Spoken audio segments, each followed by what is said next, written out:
오늘도 좋은 하루입니다. 책 읽어주는 선교사 인도네시아 이부사라로 불리우는 김혜경 선교사입니다. 오늘도 완주자 계속해서 연결해서 읽겠습니다. 여러분의 구독과 좋아요, 알림 설정은 저에게 큰 힘이 됩니다. 기준, 주의 얼굴 앞에 지내는 자. 둘째로 다윗은 주의 얼굴 앞에서 지내는 자였다. 이것이 그의 흔들리지 않는 기준이 되었다. 이새가 그의 아들 일곱을 다 사무엘 앞으로 지나가게 하나 사무엘이 이새에게 이르되 여호와께서 이들을 택하지 아니하셨느니라 하고 또 사무엘이 이새에게 이르되 내 아들들이 다 여기 있느냐? 이새가 이르되 아직 막내가 남았는데 그는 양을 지키나이다. 사무엘이 이새에게 이르되 사람을 보내어 그를 데려오라. 그가 여기 오기까지는 우리가 식사 자리에 앉지 아니하겠노라. 이에 사람을 보내어 그를 데려오매 그의 빛이 붉고 눈이 빼어나고 얼굴이 아름답더라. 여호와께서 이르시되 이가 그니 일어나 기름을 부으라 하시느니라. 사무엘상 16장 10절로 12절. 여기서 우리는 한 가지 질문을 하게 된다. 하나님께서는 왜 사울을 버리셨을까? 하나님께서 사울을 버리지 않으셨다면 이런 작전은 필요 없었을 텐데. 하나님이 찾으시는 새 왕은 사울과는 다른 모습이어야 했다. 하나님이 사울을 버리신 그 이유가 새 왕을 선택하는 기준이 되었기 때문이다. 하나님이 사울을 버리신 이유는 그의 인생에서 끊임없이 누락되어 왔다. 하지만 결정적인 이유는 사무엘상 15장에 나오는 한 사건 때문이다. 하나님께서는 사울에게 아말렉을 쳐서 그의 소유 하나를 남기지 말고 그 백성을 완전히 진멸하라고 명령하셨다. 그러나 사울은 그 명령을 어긴다. 아말렉 왕인 아각을 죽이지 않고 생포한 데 이어 자기가 보기에 쓸만한 것은 보전하는 죄를 범했다. 사울과 백성이 아각과 그의 양과 소의 가장 좋은 것 또는 기름진 것과 어린 양과 모든 좋은 것을 남기고 진멸하기를 즐겨 아니하고 가치 없고 하찮은 것을 진멸하니라. 사무엘상 15장 9절. 하나님의 명령을 받았음에도 불구하고 자기 기준에 따라 행동했던 것이다. 사울에게도 나름 이유는 있었다. 그래서 그는 사무엘에게 이렇게 호소하며 변명했다. 내가 범죄하였나이다. 내가 여호와의 명령과 당신의 말씀을 어긴 것은 내가 백성을 두려워하여 그들의 말을 청종하였음이니라. 사무엘상 15장 24절. 이것이 바로 하나님이 사울을 버리신 결정적인 이유였다. 그는 하나님의 마음에 합한 자가 아니라 사람의 마음에 합한 자였던 것이다. 사울은 더 이상 하나님의 종이 아니라 사람의 종이었다. 하나님의 마음에 합한 자로 살아가기 위해 몸부림치는 것이 아니라 사람의 마음에 합한 자로 살아가기 위해 만사를 결정하기 시작했다. 이것이 그가 버림받은 원인이다. 그런데 이것도 부족해서 사울은 사무엘에게 이런 비참한 애원을 하기에 이른다. 내가 범죄하였을지라도 이제 청하옵나니 내 백성의 장로들 앞과 이스라엘 앞에서 나를 높이사 나와 함께 돌아가서 내가 당신의 하나님 여호와께 경배하게 하소서 하더라. 사무엘상 15장 30절. 이것이 무슨 뜻인가? 하나님 제가 잘못했으니 저를 불쌍히 여겨주세요라고 읍조한 것이 아니었다. 사람들 앞에서 내 체면 좀 세워주세요. 꼭 좀 살려주세요 라고 한 것이다. 그만큼 사울은 그 중심이 하나님에게서 멀어졌다. 결정적인 순간 우리는 자기 명예를 지킬 것인가? 아니면 하나님의 뜻을 쫓을 것인가? 변명을 늘어놓을 것인가? 아니면 하나님 앞에 돌아가는 계기로 삼을 것인가? 사도 바울은 자문한다. 내가 사람을 좋게 하랴. 하나님께 좋게 하랴. 하나님의 사람에게 사실 다른 기준이 없다. 내가 사람을 좋게 하느냐, 하나님을 좋게 하느냐이다. 사람을 좋게 하는 자는 하나님의 종이 아니다. 다윗 역시 연약한 존재였다. 때로는 넘어지고 실수했다. 눈에 보이는 유혹에 넘어가기도 하고 자기 대신 싸워줄 용사가 몇 명인지 궁금하여 하나님의 뜻에 반하여 백성을 계수하는 일을 감행하기도 했고 자기 열정에 취해 웃사에게 언약궤를 옮기도록 하기도 했다. 그럼에도 그의 결정적인 순간에는 사람을 기쁘게 하지 않고 하나님의 종으로 살아냈다. 그래서 하나님으로부터 이는 내 마음에 합한 자라는 평가를 받을 수 있었던 것이다.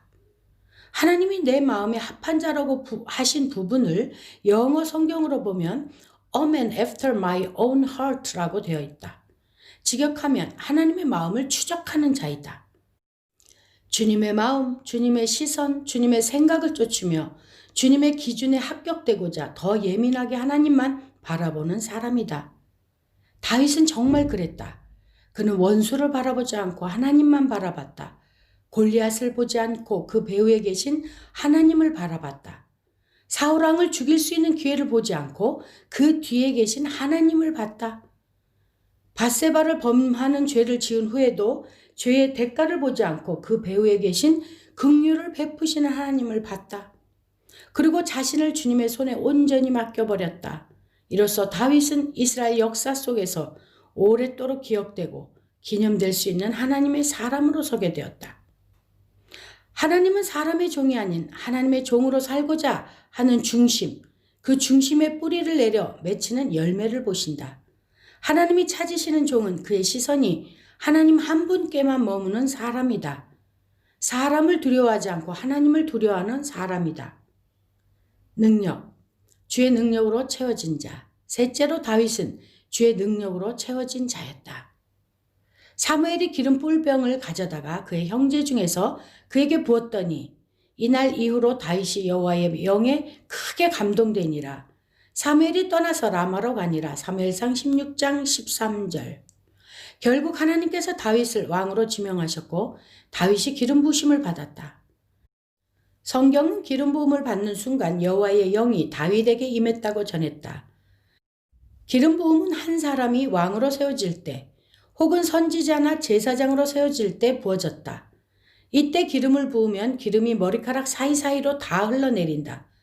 우리가 물 세례를 받을 때 머리가 물에 조금 젖는 정도의 차원이 아니다. 중동의 건조한 지역에서 기름이 부어지면 얼마 안 가서 피부에 스며들기 시작한다. 기름이 피부에 스며드는 것처럼 하나님의 영도 우리 삶에 임하실 때 그렇게 임하신다. 우리의 삶 구석구석으로 다 흘러 들어가신다.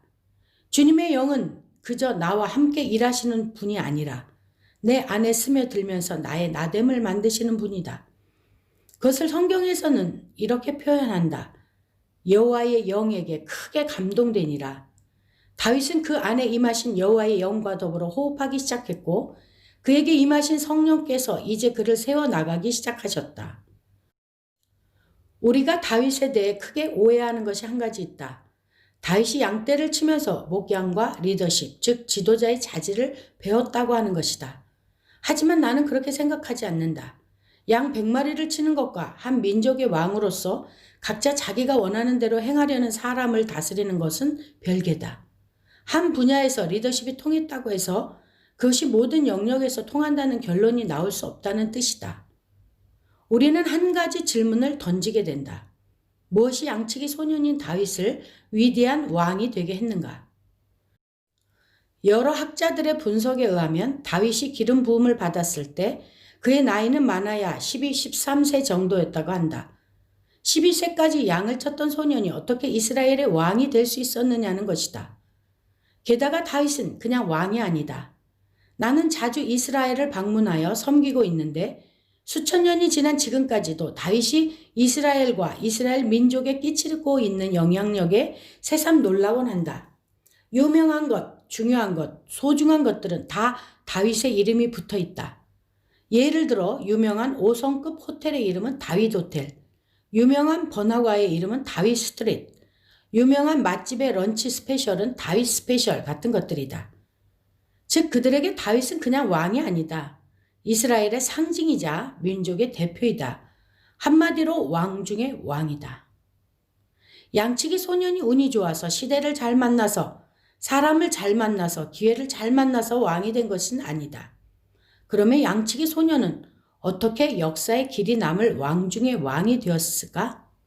본문의 말씀이 너무나 정확하고 시원하게 답해주고 있다. 이날 이후로 다윗이 여호와의 영에게 크게 감동되니라. 하나님이 일하시는 방법. 어떤 사람은 이 구절이 뭐 그리 대단하냐고 한다. 하지만 그렇지 않다. 사무엘상은 사사기서의 연장선이다. 하나의 다리로 사사기와 사무엘상은 연결되어 있다. 이스라엘의 마지막 사사이자 왕의 시대를 펼쳐낸 선지자 사무엘이란 다리로 말이다. 사사시대 때 하나님이 어떻게 역사하셨는가? 하나님은 사사들을 들어 사용하심으로 이스라엘을 구원하셨는데 사사들이 어떤 존재였는가? 태어날 때부터 특출한 위대한 존재였는가? 아니다. 그들은 동굴에 언덕에 숨어있던 연약한 자들이다. 비겁한 자들이다. 굴복한 자들이다. 타협한 자들이었다. 포기한 자들이었다. 그러나 어느 날 여호와의 사자가 그에게 임하여 말씀하신다. 일어나라 강한 용사여. 그러면 그가 가서 이스라엘을 압제하는 이방 민족을 쳤다. 사사들은 위대한 자들이 아니다. 그저 하나님의 영에 붙들린 사람들이었다. 그러던 어느 날 사사 시대가 막을 내리고 왕의 시대가 도래했다. 그런데 중요한 것은 하나님이 일하시는 방법은 바뀌지 않았다는 것이다. 많은 이들이 생각하는 것처럼 다윗은 떡잎부터 다른 이미 양을 치면서 왕으로서의 수업을 모두 마친 위대한 존재가 아니었다. 그가 남들과 달랐던 것이 있다면 하나님 앞에 선 그의 중심, 그가 인생을 살아가는 기준이었을 뿐이다. 하나님은 동기와 기준을 보시고는 아무것도 없는 자에게 그 영이 임함으로 능력을 부으셔 왕으로 만들어내시는 분이다. 즉 다윗이 여호와의 영에 크게 감동되었던 그날 하나님은 그를 꽉 붙드시고 그로부터 왕으로 세워가셨다. 그리고 그는 역사에 기록되었고 예수 그리스도의 예표가 되었으며 그 가문의 뿌리가 되었고 하나님 나라를 확장하는 자가 됐다. 한마디로 표현하면 다윗이 그런 왕 중의 왕이 될 수 있었던 것은 하나님께서 쏟아부으신 능력 덕분이었다. 다른 말로 은혜이다. 따라서 주님이 우리에게 묻고 계신 질문은 이것이다. 너는 무엇을 믿고 사니? 사람 잘 만나면, 기회를 잘 타면, 내가 잘만 하면 그 자리에 도달할 수 있을 것 같은가? 어느 선까지는 갈 수 있을지도 모른다. 그러나 왕 중의 왕은 불가능하다. 어릴 때 너는 할 수 있어. You can do it 이라는 어른들의 말을 믿는다. 내가 열심히 하면 하늘까지라도 솟을 수 있을 것 같다. 그렇게 착각한다. 그러나 어느 정도 열심히 달려가다 보면 우리 눈에 안 보이는 유리 천장 그런 것들이 존재한다는 사실을 깨닫게 된다. 이미 사회의 기득권자들이 선을 긋고 막아놓은 유리 천장 말이다. 다시 뚫은 것은 무엇인가? 어느 양치기 소년이 왕이 됐다는 것은 힘들긴 해도 어쩌면 운이 따라주고 열심히 노력하면 가능했을지도 모른다.